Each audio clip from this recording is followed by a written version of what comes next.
Et je me souviens qu'à l'époque, je parlais déjà de la paix qui régnerait au Proche-Orient, mais une autre paix, cette paix-là. Prochainement, nous pourrons tous voler vers Abu Dhabi et Dubaï, et ils pourront aussi voler vers chez nous. Les fruits de la paix sont nombreux à accueillir, et cette paix s'élargira à d'autres États. Demain, j'accueillerai ici à Jérusalem mon ami, le secrétaire d'État Mike Pompeo, et je débattrai avec lui de l'élargissement de la paix, du cercle de la paix dans notre région. Nous travaillons sur d'autres pays. La paix avec d'autres pays, à mon avis, il y aura d'autres pays qui s'y joindront, et prochainement. Si vous voulez bien fermer la porte, ce serait utile pour avoir plus de paix. On va fermer cette porte pour ouvrir la porte à d'autres pays pour faire la paix. Donc ces développements très importants sont le résultat direct de la politique que je mène depuis plus de 20 ans maintenant. Certains parlent de la doctrine de Netanyahou. Et je vais le dire en mots très simples. La paix pour la paix. La paix sur base de puissance économique, d'une économie de marché libre que nous soutenons, une puissance technologique et militaire que nous développons en parallèle, et une puissance politique qui découle de ces deux puissances précédentes. La paix avec l'Union des Émirats Arabes Unis amènera des progrès dans tous les domaines de la technologie, du tourisme, du combat contre le coronavirus, dans la santé, dans l'énergie, en médecine, dans l'eau, dans l'agriculture, dans les infrastructures. Ils sont intéressés à investir en Israël, et il y aura d'énormes investissements. Et c'est important parce que cela crée de l'emploi, cela crée du travail, cela crée des revenus, et tout cela est toujours important, mais c'est encore plus important en cette période de Covid-19. En cette période de coronavirus, nous faisons beaucoup de choses supplémentaires afin de défendre et préserver vos vies, votre santé et votre travail et vos revenus, citoyens d'Israël. Nous avons prolongé jusqu'à juin 2021 les droits aux allocations chômage ainsi que les congés sans solde. Nous avons donné des prêts et des allocations aux entreprises et aux indépendants. Nous avons donné une allocation à tout citoyen. Nous avons soutenu les entreprises pour intégrer et accueillir de nouveaux travailleurs. Nous avons commencé à réouvrir les cieux, nous avons commencé à réouvrir la culture, nous avons soutenu les soldats libérés, et je ferai encore beaucoup de choses. Je voudrais vous dire ce que vous n'entendez probablement pas dans la presse. Je suis sûr que vous ne l'entendez pas dans la presse. Les mesures que nous prenons ont amené Israël à une très bonne position par rapport au reste du monde. Notre récession est à la moitié de ce qui se passe en Europe. Vous le saviez? Oui, notre récession est à la moitié du niveau de récession européen. Et le chômage en Israël est parmi le plus bas en Israël. Alors qu'on est en plein coronavirus et qu'il y a du chômage dans le monde entier, en Amérique, en Europe et ailleurs. Et je voudrais vous dire que malgré tout cela, je sais que c'est une période difficile. Je me rends sur les marchés, je vais dans les entreprises, je parle avec leurs représentants. Je sais que c'est dur en ce moment. Je sais que ce n'est pas simple. Et je ne me contente pas de ce que nous avons fait, mais je travaille constamment sur de nouveaux plans, sur des projets supplémentaires, et nous travaillons 24 heures sur 24 véritablement. Et j'ai dit toujours que la responsabilité nationale exige un flux d'argent immédiat dans l'économie, et il faut éviter les élections aussi. Et donc, sur la base de cette responsabilité nationale, j'ai décidé ce soir d'accepter le compromis du député Hauser. Ce compromis, cette proposition permet d'amener de l'argent immédiatement aux citoyens et à l'économie d'Israël, ce qui évitera d'avoir besoin d'élections. Ce compromis demande le vote sur un budget immédiatement pour pouvoir tout de suite budgéter la rentrée des classes, la remise en place du travail, la sécurité, le social, la santé. Bref, nous allons pouvoir nous occuper de tous ces domaines. Cette proposition de compromis est la bonne solution pour l'économie israélienne aujourd'hui. C'est le moment de faire preuve d'unité et non pas d'élection.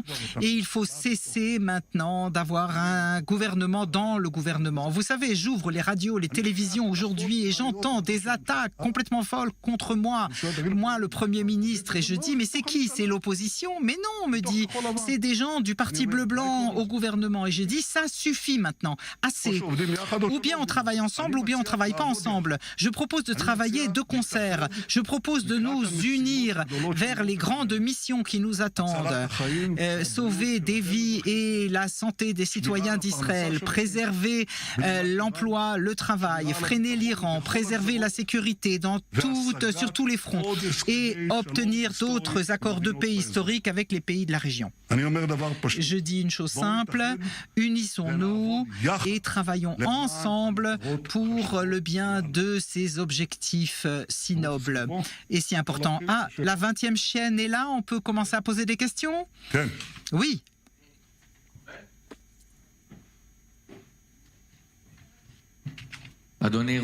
Monsieur le Premier ministre, est-ce que faire passer la loi pour prolonger le budget et le démantèlement du gouvernement en y rajoutant le parti Yamina, est-ce que c'est quelque chose qui est possible? Non. Maintenant, nous évitons les élections.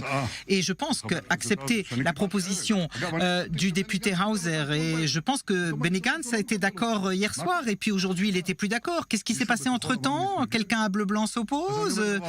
Alors je dis les choses très simplement. Si on accepte cela, ce compromis, eh bien la proposition passe.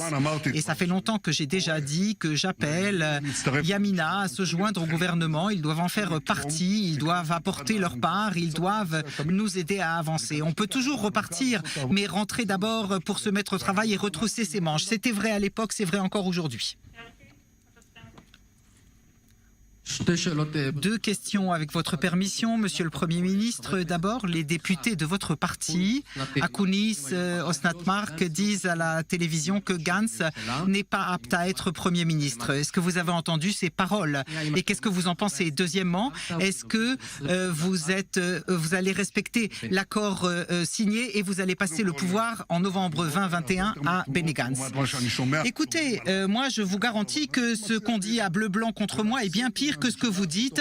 Il faut arrêter d'avoir un gouvernement dans le gouvernement et d'œuvrer contre le gouvernement. On ne peut pas travailler comme ça. Je pense que c'est une réaction naturelle de gens qui entendent constamment les membres députés de bleu-blanc attaquer le gouvernement et le Premier ministre. Ça suffit. Et je pense que si nous travaillons ensemble, les plans et les accords seront respectés. Cela ne dépend que de bleu-blanc.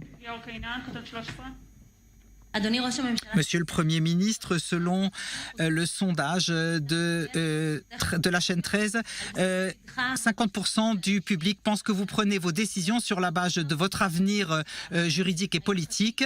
Est-ce que la moitié du public israélien se trompe à ce propos? Et autre question, est-ce que Gantz et Bleu et Blanc entendent ce soir pour la première fois votre accord pour ce compromis, ou est-ce que vous les avez mis au courant avant de venir nous parler?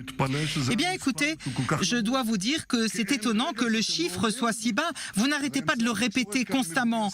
La presse est totalement enrôlée dans cette propagande contre nous en permanence. Alors d'abord, on a dit que Netanyahou voulait des élections pour des raisons personnelles. Et maintenant, je vous promets qu'on va expliquer que je ne veux pas d'élections pour des raisons personnelles. Je pense que même si je reçois le prix Nobel de la paix, on posera la question qui a financé l'avion. Alors, ça n'arrêtera jamais. Alors, je dis qu'on ne peut pas faire plaisir à tout le monde. La seule chose qu'il faut faire, c'est faire ce qui est bon de faire. Et ce qui est bon de faire maintenant, ce n'est pas des élections, c'est de permettre un flux d'argent immédiat dans l'économie, injecter de l'argent dans l'économie. Et j'ai été d'accord de ce compromis. Est-ce que Bleu et Blanc en étaient d'accord? Et j'ai compris qu'ils en étaient d'accord. Je viens d'entendre qu'ils n'étaient pas d'accord. Écoutez, j'en sais rien. Ils ne me font pas rapport et moi, je parle au public. C'est le plus important. Pour le public, je le dis. Voilà, je suis prêt à cela. J'espère qu'ils seront d'accord aussi. Monsieur le Premier ministre, nous entendons que votre équipe de négociation du Likoud refuse de geler la nomination du directeur de la police selon la proposition de Hauser. Alors, vous êtes d'accord ou pas? Et deuxièmement, est-ce que vous engagez à ce que dans 3 mois, vous n'allez pas, à ce moment-là, lancer les élections? Écoutez, je suis très étonné de ce que vous dites. Je ne connais pas cette position. Je n'ai aucunement l'intention de nommer ni le directeur de la police, ni le procureur de l'État. C'est une légende. Ce n'est pas moi qui vais le nommer. Alors c'est évident, je ne veux pas qu'on pense cela. La question, c'est pas de savoir si c'est moi qui vais nommer, mais comment Nissan Korn va nommer? Lui, il peut nommer parce que nous venons de découvrir quelque chose d'extraordinaire, c'est qu'avant d'être nommé ministre de garde des Sceaux, ministre de la Justice, le conseiller juridique lui a fermé un dossier qu'il avait à la police sous la table, quelque chose de secret. Pourquoi est-ce qu'on n'a pas raconté au grand public qu'on avait fermé les yeux sur une accusation contre Nissan Korn? Pourquoi tout à coup on a remplacé Tropper, qui devait être le ministre de la Justice, par Nissan Korn, et on a fermé son dossier? Est-ce qu'il y a ici un conflit d'intérêts? Parce que c'est ce qu'il semblerait. Alors quand le conseiller juridique clôt un dossier pour le ministre de la Justice, et le ministre de la Justice fait passer tout ce que demande le conseiller juridique. Est-ce un hasard ou pas? Je peux vous dire que si c'était quelqu'un de droite, oh là là, ce qui se passerait, ce serait le dossier 700 000. Voilà ce qu'on ferait. On ferait tout de suite le dossier et l'accusation 700 000. Alors, je ne veux pas qu'on me fasse la morale, ni me fasse la leçon. C'est pas à vous de le faire. On parle de ceux qui défendent la justice. Comment est-ce qu'on a caché cela au public? Et comment est-ce que vous ne faites pas des enquêtes là-dessus? Pourquoi vous ne faites pas de reportage là-dessus? Pourquoi est-ce que vous ne faites pas de confrontation et d'interprétation à ce propos? Pourquoi? Pourquoi? Moi, je ne vais pas nommer. Mais qui va nommer? C'est une question fort intéressante, n'est-ce pas?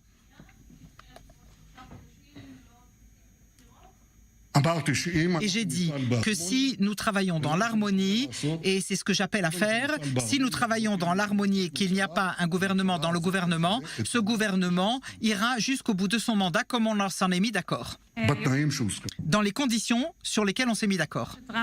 Le conseiller Kushner de Trump a dit ce soir sur la CNN, c'est que l'accord entre Israël et les Émirats a augmenté la possibilité que les USA vendront le F-35. Après que Yediot Ahronoth ait développé et dévoilé ceci la semaine dernière, vous avez dit que c'était des infox. Est-ce que vous pourriez maintenant nous dire qu'est-ce que dit Israël à ce propos? Et si vraiment une telle affaire s'est faite avec les Américains, pourquoi est-ce que le public n'a pas été mis au courant? Écoutez, il n'y a rien comme contradiction. L'accord de paix entre Israël et les Émirats n'incluait aucun accord d'Israël à un accord de vente d'armes, quel qu'il soit. On ne nous a pas dit qu'il consigne pas. Non, il n'en était pas question. Et moi, j'ai dit et répété quelle était notre position traditionnelle qui n'a pas changé. Et je voudrais vous dire davantage. Quand je travaille, tout le monde pense, voilà, c'est ça le secret. Parce que la gauche a beaucoup de mal à supporter qu'on fasse la paix pour la paix. Quand on fait plus exactement la paix sans donner de territoire en contrepartie, c'est intolérable. Alors on vous dit, si vous n'avez pas évacué, vous n'avez pas fait. Alors on veut vous dire, vous n'avez pas fait. Eh ben si, nous avons fait. Et je travaille sur cette paix depuis de longues années. Et je travaille sur le lien avec les Émirats depuis de longues années. Et nous avons fait des actions avec les Émirats depuis de longues années. Ça n'est pas quelque chose qui est venu au dernier moment après un accord. Ça fait longtemps qu'ils demandent ces avions et notre position est la même depuis des années. Mais quelque chose a changé. Vous voulez savoir quand les choses ont changé? Vous voulez savoir quand ça s'est rapproché après qu'ils aient vu comment je me suis tenu face au monde entier pour ce qui est de l'accord sur le nucléaire extrêmement dangereux avec l'Iran. Et j'étais prêt et nous sommes prêts jusqu'aujourd'hui à combattre la violence de l'Iran partout, de loin comme de près, et nous le faisons.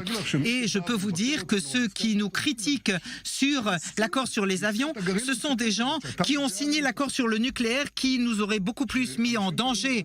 Et ceux qui étaient prêts à se retirer sur les lignes de 67 et à déraciner 100 000 juifs nous auraient beaucoup plus mis en danger. Alors, moi je m'occupe de la sécurité d'Israël et cet accord de toute façon ne faisait pas partie de l'accord avec Israël. Si les Américains ou d'autres veulent la faire avancer, c'est leur problème, ça n'est pas ma position qui a changé et c'est ce que j'ai dit d'ailleurs. C'est terminé, merci beaucoup à tous. Merci.